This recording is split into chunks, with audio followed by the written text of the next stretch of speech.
Welcome everyone here live and on Zoom. I'm delighted to get us started here and really looking forward to our speaker and our topic.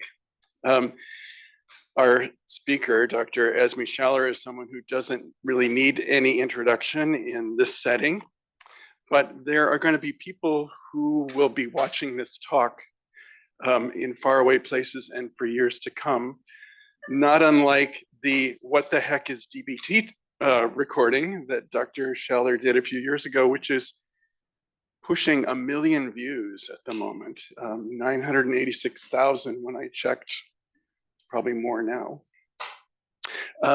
So I'd like to do a prelude to an introduction that people will be accessing, that Dr. Schaller wrote herself in her book.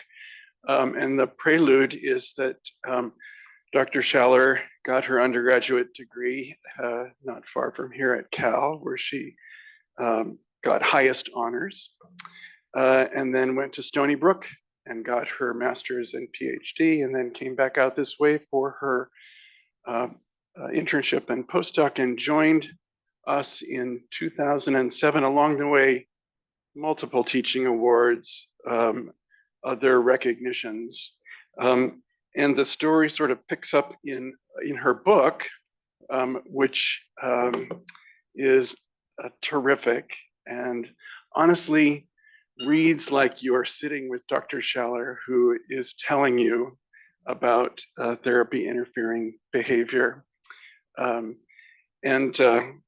So there's an about the author introduction of the book that I thought we would just read into the record. Dr. Schaller is clinical professor in the Department of Psychiatry and Behavioral Sciences at the University of California, San Francisco, which she joined in 2007. At UCSF, she helped build the Wavefront Dialectical Behavior DBT clinic, for which she serves as clinical director. Both Dr. Schaller and the Wavefront DBT clinic are certified by the DBT Linehan Board of Certification. Dr. Schaller's central passions are teaching and dissemination of DBT, particularly for adolescents and families. She devotes a large percentage of her time to teaching and training, both within UCSF's residency and fellowship programs and across California and the United States. She's worked with other members of the Wavefront team to implement comprehensive DBT for low-income teens in 3 Bay Area counties. Dr. Schaller is past president of the International Society for the Improvement and Teaching of DBT, the ISIT-DBT, and a co-founder of the ISIT-DBT Anti-Racism Committee. It is going to be a treat to hear from Dr. Schaller today, and without further ado, please take over. Hey everybody. Oh man, you're all sitting very far up there, but that's fine. It's like you don't even know me. All right, welcome to everybody on Zoom. I'm excited to talk about this topic. I love therapy interfering behavior, and hopefully by the end of today you will feel better about it as well.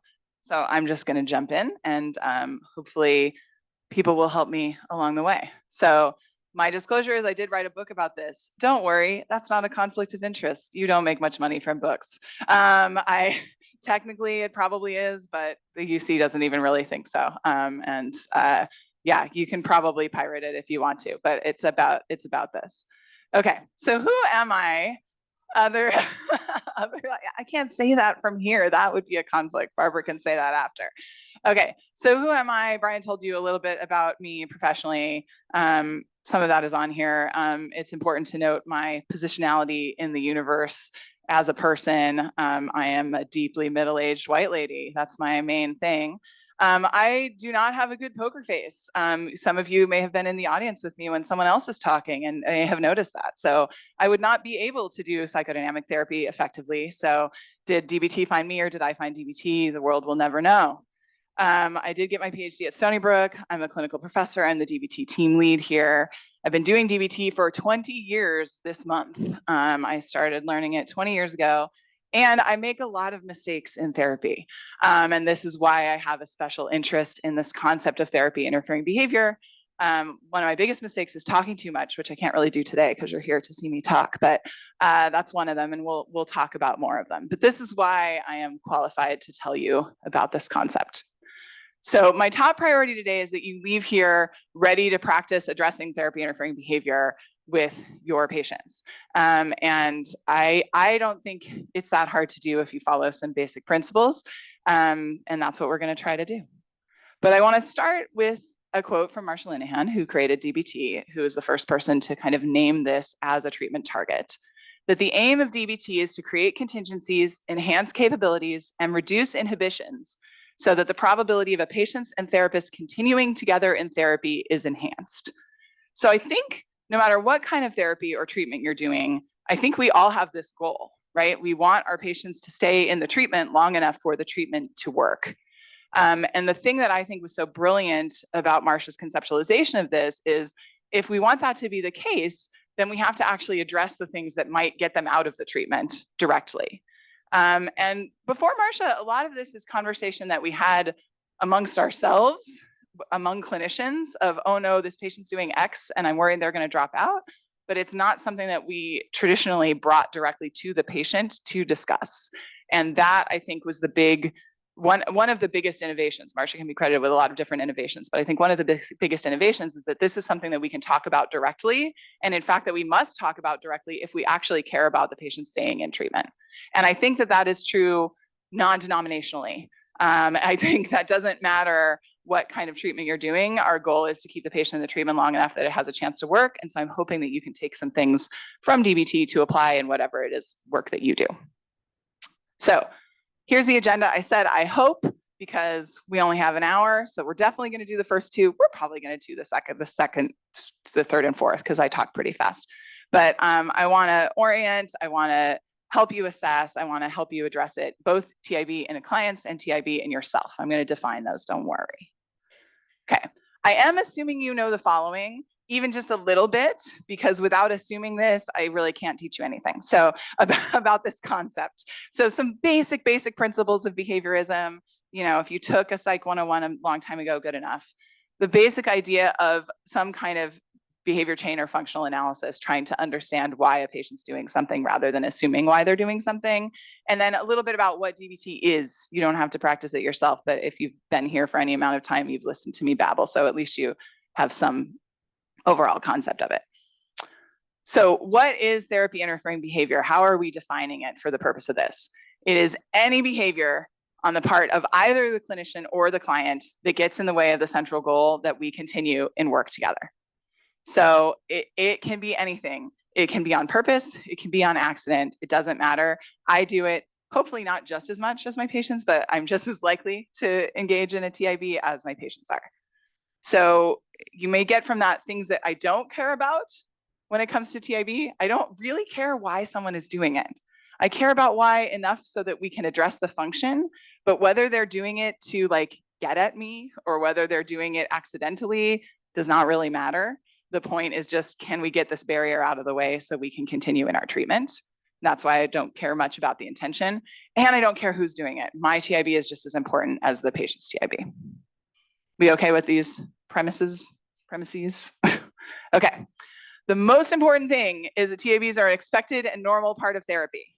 Okay, this is why there's lemons all over my presentation. DBT therapists love to make lemonade out of lemons. Lemonade is delicious. We're going to drink lots of lemonade.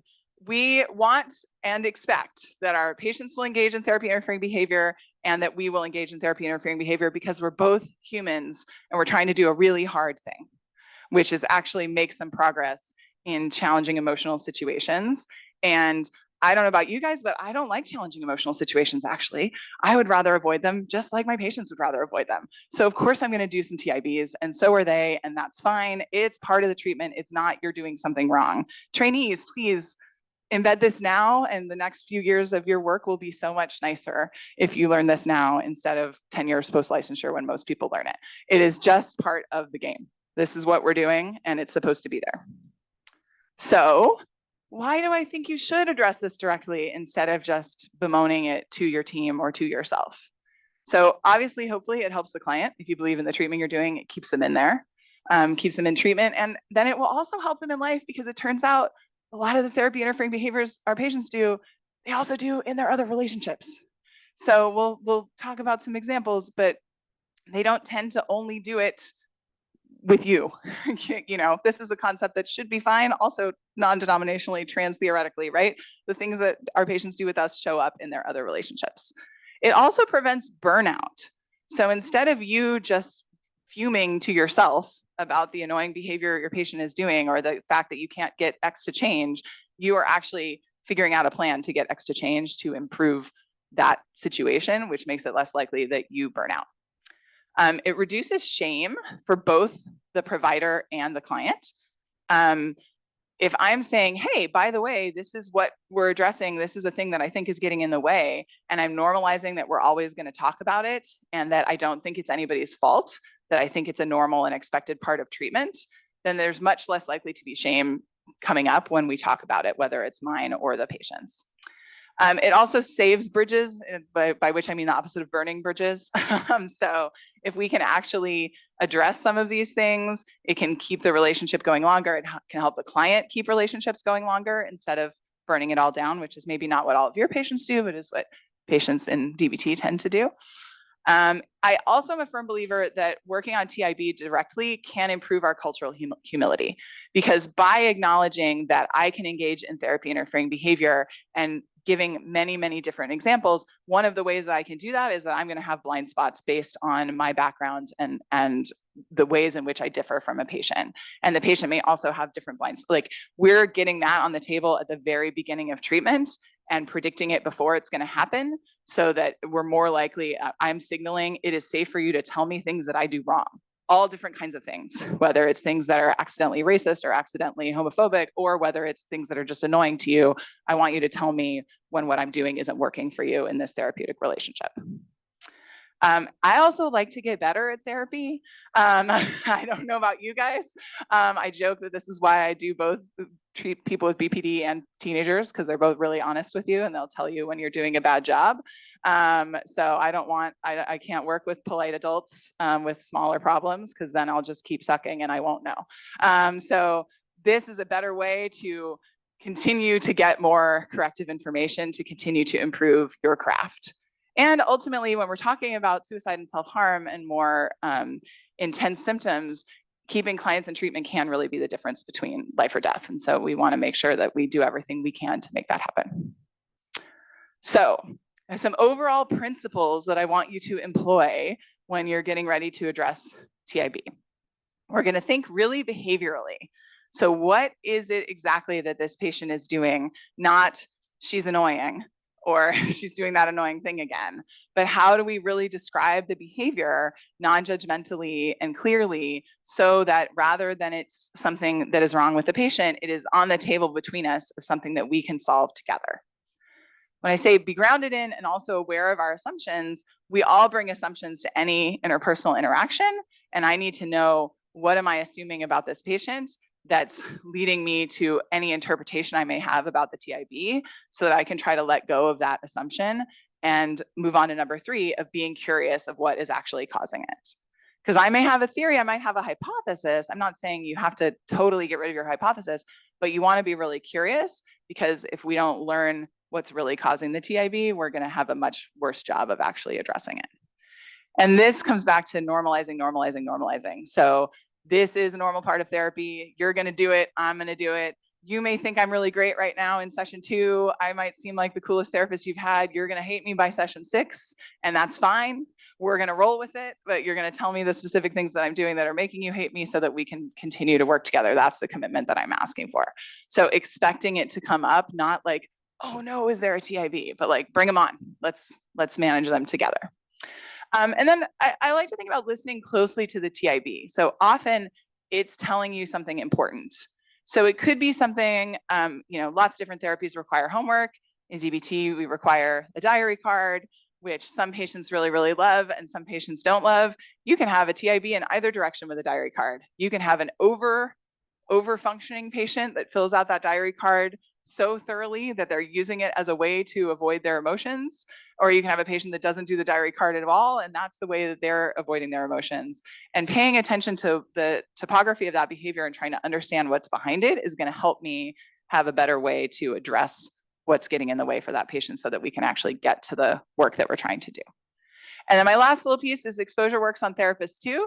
These tend to be conversations that people don't want to have. It can be hard to say, hey, last time you came in here with whatever was in your bag, my office smelled like weed for 3 hours afterwards and it gave me a headache. I don't want to do that. What are we going to do instead? That can be a conversation that you're nervous about having for a variety of different reasons.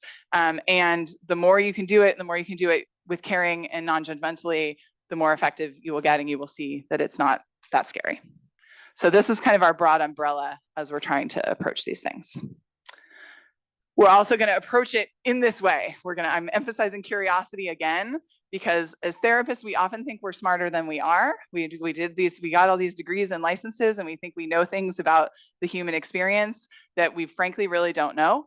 We know whatever treatment it is, we're the expert in the treatment, but our patient is the expert in themselves, and they know way more about themselves than we're ever going to know. So reminding ourselves that, being humble, being curious, being vulnerable. So oftentimes we have to be a little like, hey, here's why I don't like my office to smell like weed.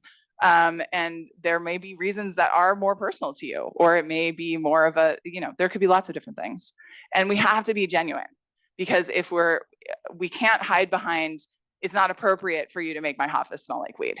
We have to talk about what the actual impact is on you or your other patients, rather than this is a rule, because usually patients don't respond. At least teenagers don't, and we're here in child grown rounds, don't respond that great to this is a rule.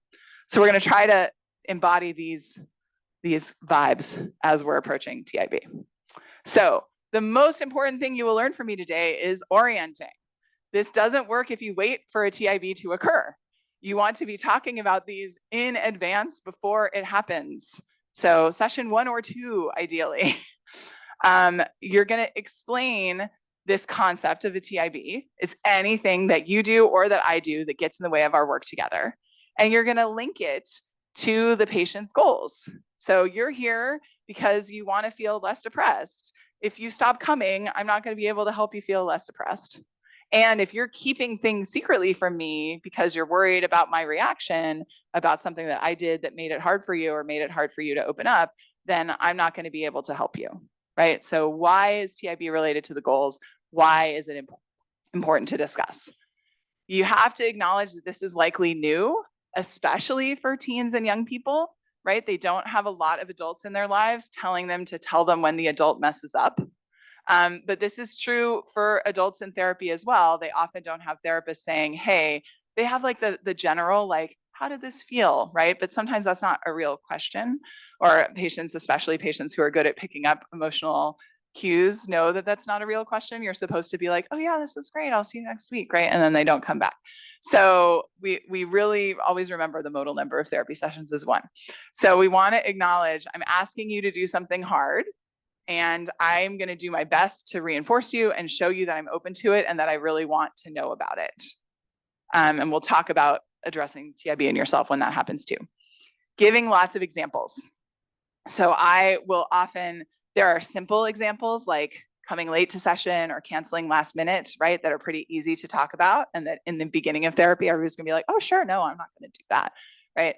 But there are also examples like not following through when you said you're going to do something. There's lots of different things that therapists can do that can be ineffective. I often, in DBT, we're trying to balance change and acceptance. I push change. I'm like a train coming through. I don't do enough validation. So I tell my patients that in week 1, hey, I'm going to try to be really validating. I really want to understand where you're coming from. And I also really want to help you with all these big, serious problems that have brought you here. So sometimes I'm going to be too pushy and you're going to have to be like, whoa, Esme, that's too pushy today. And then when they actually do that, I'm like, oh my God, thank you so much for telling me. Let me downshift. Go back to what you were saying. Let me really listen this time.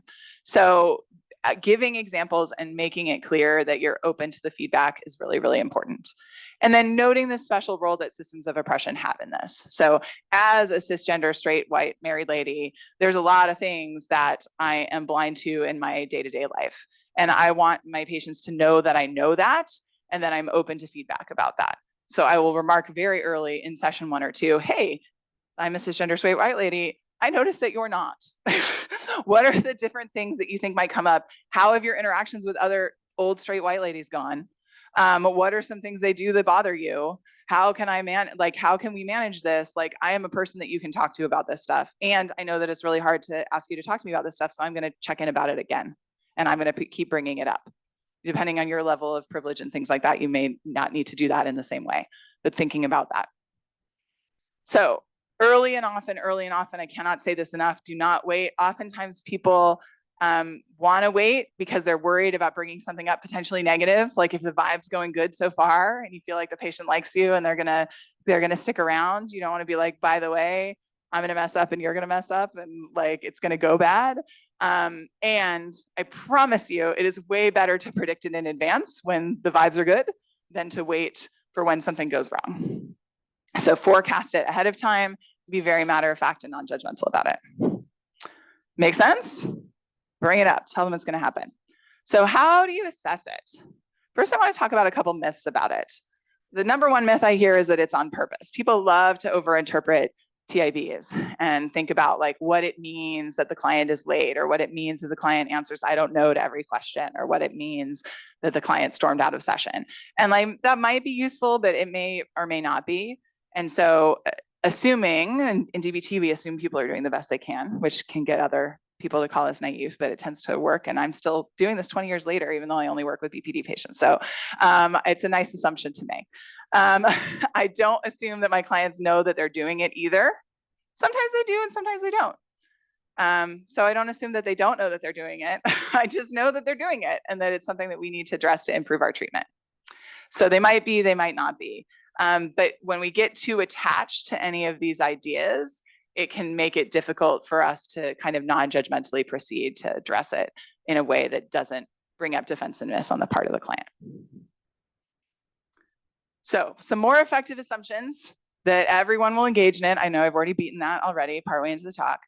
TIB is TIB. What do I mean by that? That's all it is. It doesn't have to have some meaning behind it. It's something that's getting in the way. And so we have to address it. So if you have a client that's chronically late, there might be one client that's chronically late because they're blowing you off because they're doing something with friends instead and they don't feel like coming. You have another client who's chronically late because they're a low-income client that's taking 3 different buses and Muni is a nightmare. Anybody else got stuck without the T this morning? I did. And so they're literally trying to get there, but they're spending 2 hours and they might be late. Both of those, if we're starting session 15 minutes late, both of those patients are losing valuable treatment time. And so we still have to address it. Am I going to address it differently? Yes. But I still want to try to figure out a way that we don't lose that 15 minutes for either of those patients. And we don't know what part of a TIB matters until we assess them, until we understand, have a conversation with the client about why it matters. So here are some examples of some questions to ask about TIB. If you want, you can email me and I will give you more questions to ask about TIB. But what are concerns? What are things that have come up before? In their other relationships, what are things that are problematic? What has gone well in previous treatment? What has gone poorly in previous treatment? Learning from what people have done before, and also learning things about temperament. You know, if you have a client who's really high on reactance, giving them advice or suggesting things is not going to go well unless you note that they're really high on reactance, right? Say like, okay, so you're telling me a lot about this problem. I have something that I think could help, but I know that you like to figure things out on your own. So how can we thread that needle? What can we do to attempt to head a TIB off the pass? Or you might be addressing it later. Hey, I've noticed that every time you come to session and say, I'd like to talk about X, when I learn a little bit more about it, and then we come to the time when it's time to make a problem-solving plan, you're disinterested. What can we do? I'm not sure what I'm not delivering. I'm not sure what isn't working for you, right? So having these questions at the beginning so that you can understand where it might come up, so you guys can cope ahead for it, because it's a lot easier to say, hey, this is something you warned me about. You told me that like when relationships get a little closer, your goal is to kind of shut it down. And now that we're a couple months into this, it seems like you're really cutting me off a lot. What can we do about it? So the part that people are probably mostly interested in is how do you actually do this? How do you actually address it? First, I'll talk a little bit about how you prioritize it. Now, these are rules from DBT, so you don't have to follow them if you don't want to, if you're not a DBT therapist.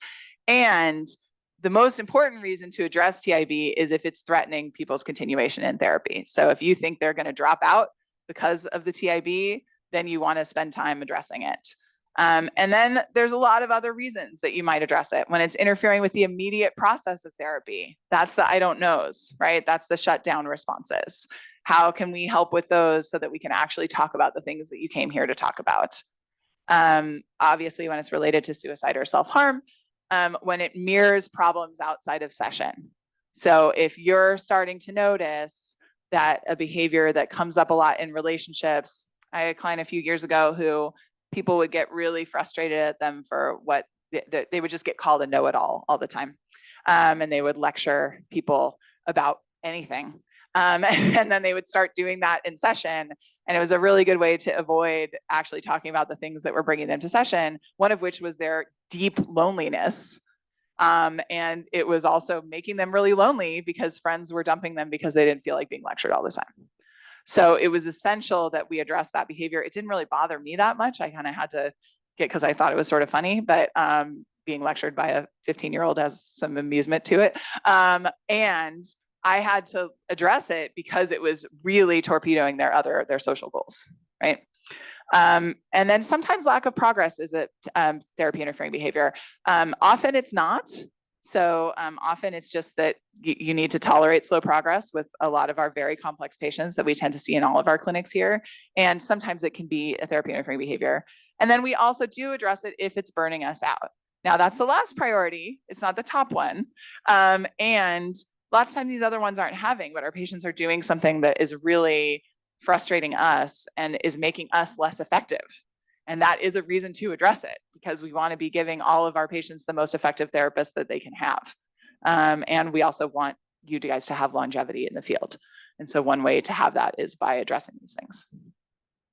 So sometimes you're not going to want to actually address it. Sometimes you're going to want to ignore it using our friend extinction. Remember basic knowledge of behaviorism. So maybe you have a more important treatment goal in that moment. Maybe you have a more important TIB, or maybe the TIB itself is just kind of low on the hierarchy. So let's say the know-it-all patient was doing that to me because they were threatened by my PhD or something, and it wasn't coming up in other relationships, I would probably just ignore it. But then because it had an impact on other things, I'm not going to ignore it. So some patients engage in so many therapy interfering behaviors, you have to ignore some of them because you would only be addressing therapy interfering behaviors. You wouldn't actually be getting to the thing that they were coming to treatment for. So you can kind of triage and decide whether it's one that's better ignored or better addressed directly. So somebody give me a therapy interfering behavior that a patient does that you don't like so that I can demonstrate these steps rather than just talk about them. Yeah, B. Interrupting. Ooh, that's a great one. Okay, when do they tend to interrupt?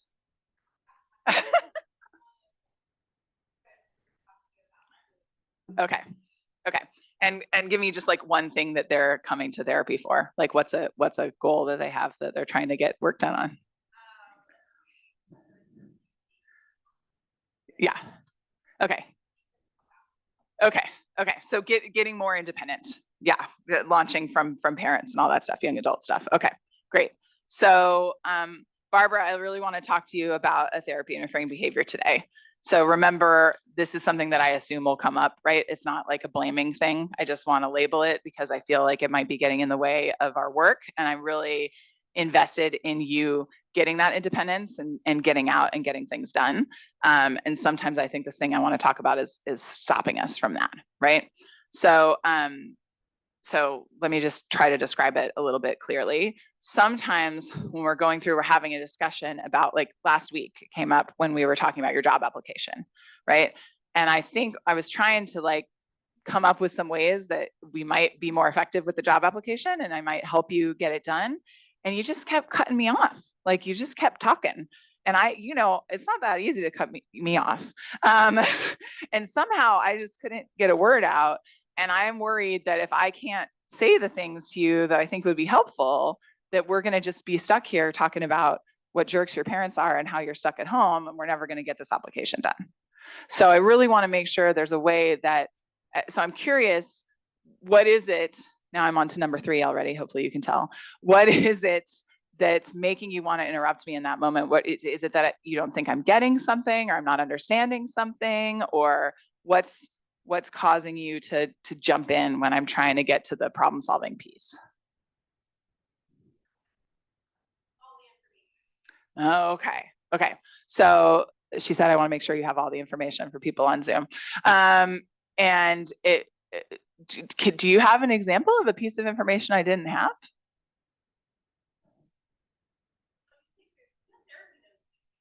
Yeah. Well, this is my question because I feel like I have a lot of information about you and about this job. I feel like we've been working together a while, and so I'm not sure that that's what it was in the moment, but maybe it felt like that. Was there anything else? Did it feel like I didn't understand how it was important to you, or?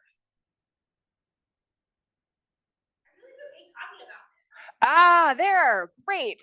I really just hate talking about this. Whew, thank you for telling me that. That is super helpful. Now we actually have something we can work with, right? Because that's very different information than just cutting me off. Now we can talk about why this is hard to talk about. And maybe we have to do that first before we actually just jump to doing the application. Because it strikes me from like how upset you got in that moment that maybe there's some meaning here around the college job applications that I'm not aware of, right? And then we're going to talk about it together. So is this something that you feel like we can address? Can we come up with a plan? Can we troubleshoot it, right? So with a client that really hates talking about it, I might say, great, can we spend 5 minutes talking about it this week without you interrupting me? And then next week, maybe we go up, depending on the client, maybe we only go up to 6 minutes. But a different client, maybe we can go to 10 minutes. It depends, right? So that's one thing that I might suggest. Like, how can we titrate it? How can we deal with the fact that this is really hard to talk about, right? But if I without asking Barbara why, I might assume that she's just impulsive. I might assume like it's an ADHD problem and her meds have worn off and that she just can't help it, which may also be relevant. But again, then that's some different problem solving, right? If the client has that insight, if it's really just this is aversive, is it even related to their goals?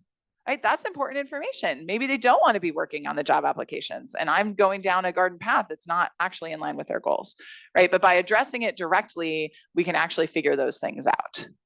The most important, and there's not one important piece, all these pieces are important, but you're going to do it non-judgmentally and you're going to work. And I often literally will show the patients like, here, this is not a problem with me. It's not a problem with you. It's here on the little like weird poofy table in my office, right? It's between us. And so I want us to work on it to solve it together so that we keep moving forward. Not that this is something you did wrong, because you're interrupting me for a reason. I do talk a lot. So let's figure out how we can get to what we're saying. Does that make sense? Okay. So what about addressing TIB in yourself? This is more fun, I think, because again, I engage in a lot of therapy interfering behavior. What are some therapy interfering behaviors you guys do? Let's all do some little mini shame exposures. And if anybody on Zoom writes any down, you can let me know. Somebody say some things. Yeah, okay, Sabrina has the same one as me, pushing too hard for change. What else? Running late, yes, very common. Yes, beautiful. Thank you, Josh. Not pushing hard enough for change. What else? I work with dysregulated teenagers. I'm so patient. I need 2 or 3 more. On Zoom, we have someone saying probably too much talking at times. Yeah, too much talking, filling up the space. Not ending on time. Ooh, that's a common one. Yes. Going over actually is a TIB, not just for your other patients. Often it's for that patient. Yeah. Okay. Jumping to assumptions too early. Yes, this gets worse the more experience you get, by the by. So you really have to watch it because you see more patterns and you're like, oh, I know what's going on with this kid. And you're like, no, hold on, I don't. This is a new kid. Yeah. Yeah, Barbara. Being too playful. Yeah. So being a little bit light. Yes. Yeah. Making assumptions about how someone will respond to a particular thing. Yeah. Too casual, too playful. Great. Beautiful. So we do lots of things. So first, I'm just going to tell you why I like owning and addressing my own TIB, because I think it's really helpful. I love owning it because it is a model for the clients. I am showing that I am fallible and that I am willing to do this. And it makes it much easier when I then in the future bring something up, because I've already shown that I can address it in myself. And I'm not just, it's not sometimes I think when clients first hear about the concept of TIB, they think it's like, oh, sure, you can do it too. And they think that I'm just saying that to like cushion the blow, but really it's just about their behavior. So showing that it's really about my behavior and that I'm willing to go there, I'm willing to be vulnerable about what I didn't do well is really helpful for them. I think it also reinforces the structure that this is important to me. And in the case of DBT, there's a big focus in DBT about being a real relationship between equals and being egalitarian, and it really highlights that. But I think, again, when we're talking about the cultural humility piece, it highlights it for other clients as well, that I'm going to come back to this. And this isn't just a little thing that I say at the beginning of treatment, but it's something that I think is important and I'm going to bring up again and again. And I'm going to be reflective about our sessions, and I'm going to think about what I did wrong that got in the way. And I'm going to address that and bring that to you. And then, yeah, I said this is part of the number 2, but it's a lot easier to then address things with a client if I've already addressed things in myself. So you do need all of these things, though, if you're going to successfully address TIB in yourself. And some of these are hard to cultivate.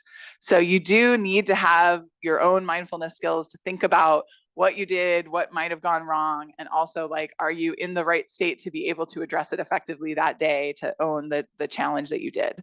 You need acceptance that you are fallible and that we are not experts on our patients and that we will mess up. And you usually need some consultation. So you usually need another team member, somebody else to bounce it off of and say, hey, this is where I think I messed up. I have a big TIB question for my team right after this later today about a coaching call. This is where I think I messed up, and how am I gonna, how do you think it's best to get out of this, and how is it best to address this? You also need to tolerate your own distress, because frankly, we all didn't get here without being achievers and wanting to do well in things. You don't get to the stage of having the degrees that we all have without doing that. And so reminding yourself that it's okay to mess up and that it's part of it and that it's expected is important. And then you have to regulate your own emotions about that and what that means, and your imposter syndrome and what other stuff is meaningful for you in order to be effective with the client. And then you also have to be able to make repairs. You have to be able to make a real apology if something didn't work for the client. So in my little role play with Barbara just then, when I asked the client why she keeps interrupting me, the client could say, "You're interrupting me." You weren't listening to me at all. I was trying to tell things and you kept cutting it off to get back to the application and you weren't listening. And I have to be able in that moment to be like, wow, okay, hold on. I still want to talk about what I saw as your behavior, but tell me more. Like, what do you mean? I was really not aware of that. And while that wasn't my intent, I really hope that that's not how you feel in our session. So tell me more about what that was like, right? And you have to be able to take your client seriously that whatever it was wasn't working for them. And sometimes you have to be able to apologize for the harm without apologizing for the behavior if the client got upset about something. So I had a client a couple of weeks ago who was really, really angry at her mom. And this is a client that's been in DBT for quite some time and knows that in DBT, we try to practice non-judgmental stance, which means when we're describing a situation, we're not doing name calling and we're not swearing. And she was very loudly calling her mom a whole plethora of names and swearing, and then was really mad at me and came to session the next week asking for a repair for my TIB for not calling her mom a stupid C word. And so I had to repair that she got the impression that I wasn't on her side, right? And repair that I was not validating enough of the emotions that were coming underneath the judgments, and still say, there's no world in which I'm going to call your mom a stupid C word, hun. Like, that is not me being a good DBT therapist. That is not a part that I can apologize for, but I can apologize for the thing that I think you're asking, which is I wasn't validating enough. I didn't feel like I heard your side of the story. Does that make sense? So sometimes we have to repair without repairing the whole thing. So you'll notice the steps are the same as they are for addressing it in a client. You're just going to address it in yourself. So what's a TIB you guys want me to address in a therapist? What's a therapist TIB you want me to practice? Somebody that said one, or somebody that didn't say one. You can say one that your colleagues do. It doesn't have to be one you do. Jumping to assumptions, great. Okay, so what's an assumption that you might jump to, Lauren?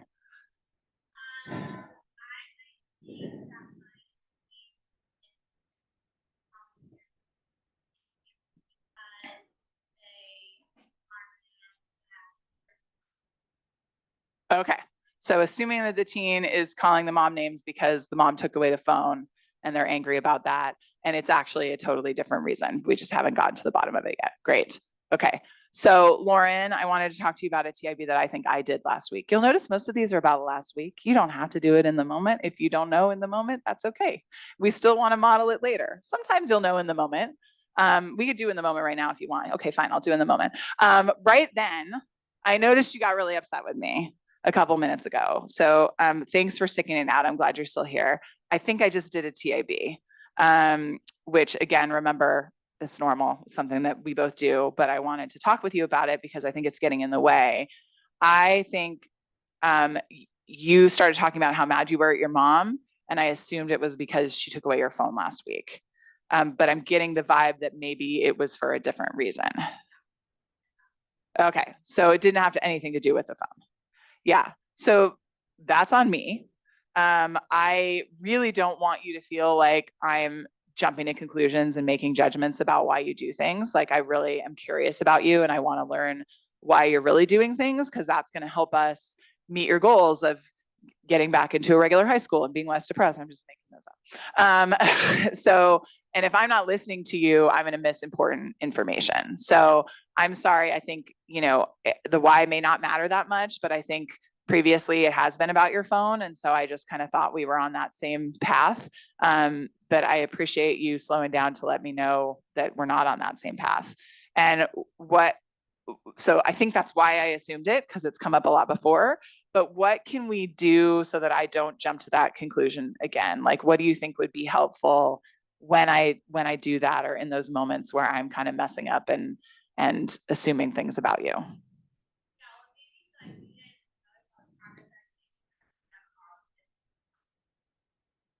Oh, okay. So for people on Zoom, she said, made me feel like you don't notice all the progress I've made, that I'm using all my distress tolerance skills when she takes the phone away.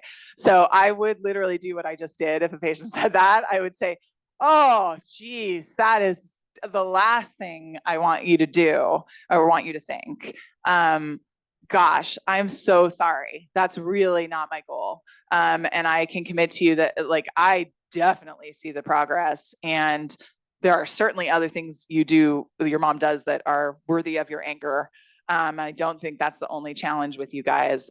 So I will really just try to put the brakes on myself about jumping to conclusions. But if I do it again, like, you have my permission to be like, no, you know, and just like give me some kind of really big signal that I'm jumping ahead.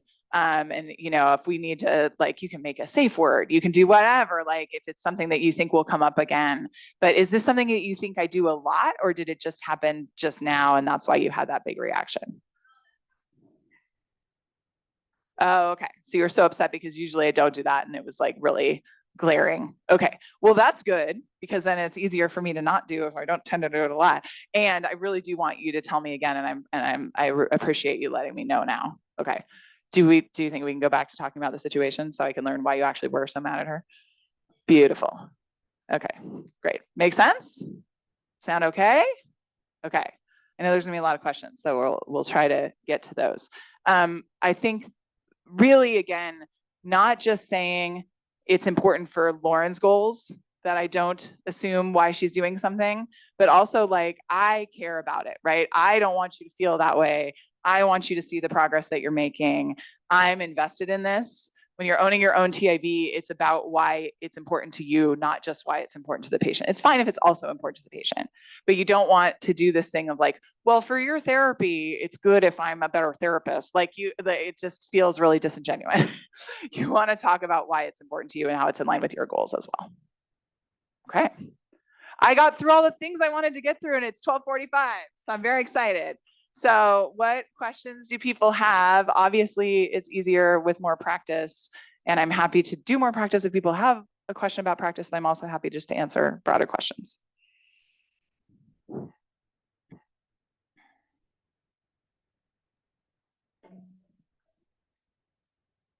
Thanks, Michelle. Hi.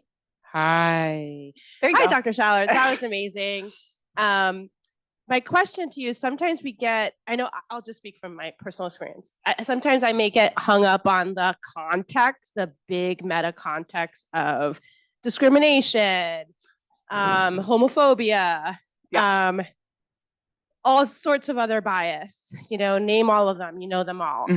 And so I wonder if you can speak a little bit to how as clinicians, we keep that in mind, but stay in the moment about the interaction. I think it sometimes may trip people up and sort of that apprehension around naming a thing because they're thinking, oh, this is happening because, like the situation that you talked about, they might be coming late because they live in a neighborhood that doesn't have really good transportation.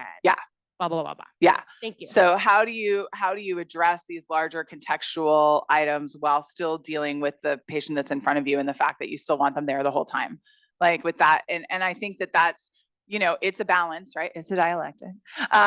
So I think you can always acknowledge the legitimacy of things, right? It's not saying that it's not legitimate that you had to take 6 buses or that, your mom is in the hospital, so you couldn't come. And I think this is so important, and maybe it isn't. Depends on the treatment that you're doing. If it's fine if they miss 1 week because it's not the end of the world, then you don't have to address it. I don't want you coming away from this talk thinking you have to address every TIB that happens, because again, then you wouldn't work on anything else for certainly for my patients, but even for a lot of other patients, there's lots of things, right? So sometimes you're going to let it go, especially if it doesn't usually happen, right? But if it's a client that's habitually late, they're never there on time, and so you're always at a disadvantage because you have half an hour instead of 50 minutes, then it's something that even if they have a really legitimate reason, you want to try to do some problem solving on. And you can acknowledge and you can say, hey, I know you don't have another way of getting here. I know you're beholden to Muni and this really stinks, but I'm really worried that we're not going to be able to address the things that you want to address in a half an hour. And like that doesn't help. I can't solve the fact that you don't have money for another way here. I can't in this particular interaction, but maybe that's one thing that we do need to solve, right? Maybe we can, with social work, we can apply for some vouchers or we can get some other ways for you to get here, but you're not invalidating the reason the TIB exists, right? Because even a TIB like yelling F you and storming out of session exists for a reason, right? That patient is doing that behavior because it got reinforced in some context. It worked in some way, right?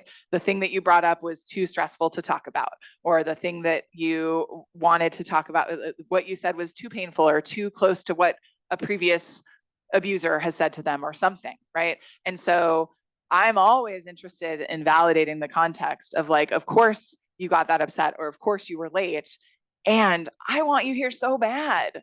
Like I really want to help you with these other big problems. So how can we hold both? How can we acknowledge that there's these big societal things that are stacked against you? And maybe we're looking to unpack some of those in a really pragmatic way, like getting you vouchers for Lyft or something. But maybe we're also saying, even though that's the case, you're saying you really want to work on this and that this is really important, and how can we help you do that? And we also may have to change to a different day and time. We may have to structurally change things that way too, if we can. Other questions?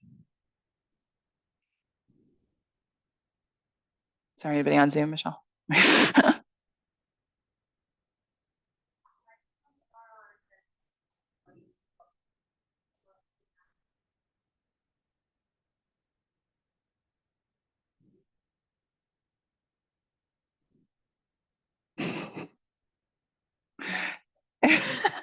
Barbara has another one in case there's not one on Zoom. How long do you spend on TIB and assessing it? Is it the whole session? Yeah, great question. Depends on the patient and how likely I think it is. So some people, I will spend a session because again, then I'm saving time later. I'm going to actually keep them in treatment. Other people, if it's going to seem less likely, if someone's coming to me and doesn't have a lot of interpersonal complexity and is coming for, kind of just depression or just OCD and really wants to work on things, then it's going to come up less, right? But I still want to spend, I would say, at least 15, 20 minutes introducing the concept and letting them know that we're going to talk about it if it comes up. And then in DBT, we talk about it every week. We check in to see if we put it on the agenda. I think if I wasn't a DBT therapist, I would still mention like anything therapy interfering behavior, anything that I've been doing that's not working for you, anything that you've been doing that you think I should know about that's getting in the way of our treatment. Like that's half a sentence once you've oriented to the idea. It doesn't take very much time, but can save you trouble later on. So I still think it would be useful to do in another orientation, but it doesn't have to take a lot of the time. It depends on how therapy interfering the particular patient is and how therapy interfering you are. How do you manage clients who may manipulate the concept of TIBs and sort of like throw them back at you when it might not actually be true, without also coming across as like the rule maker of what a TIB is? Yeah. So the question was, how do you manage when clients might like throw the concept of a TIB back at you without looking like the rule maker of managing what a TIB is? I have to say, honestly, I haven't had that come up very much.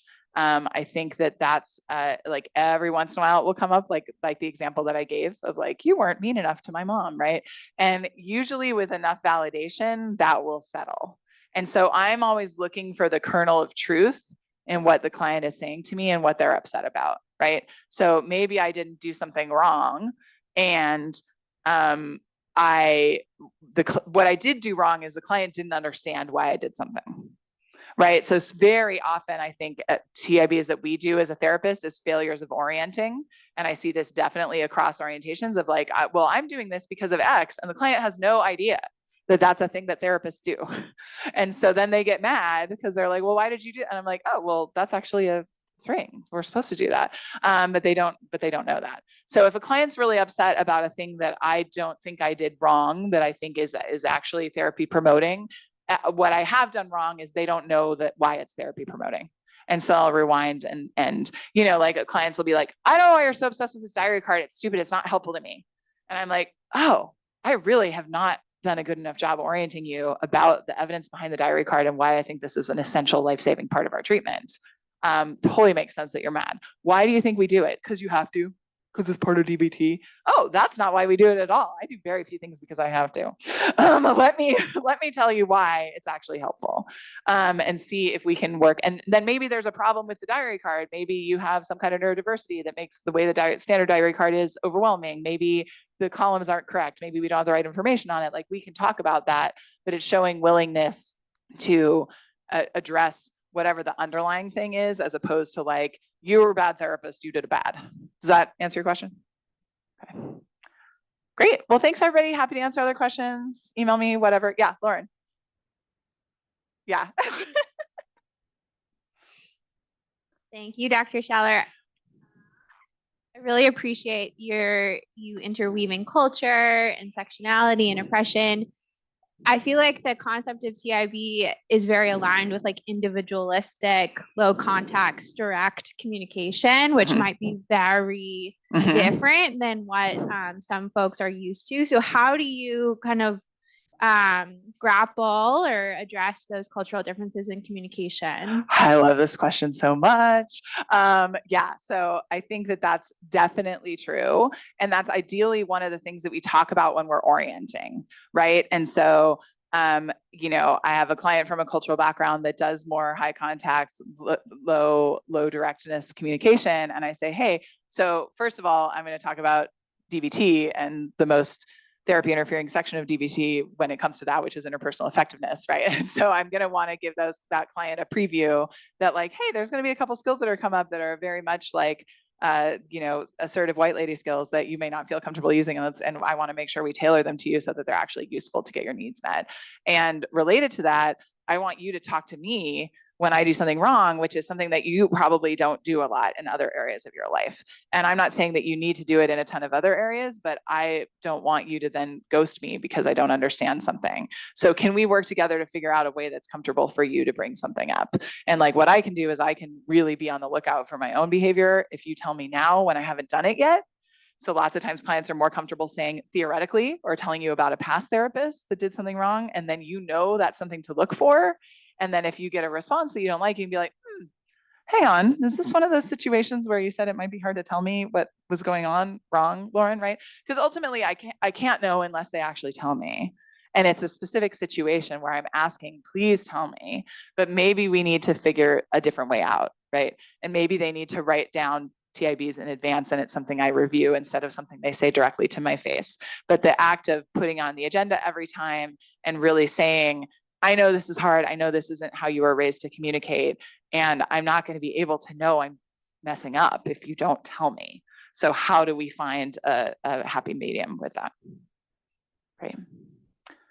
Thank you. Take care. See you.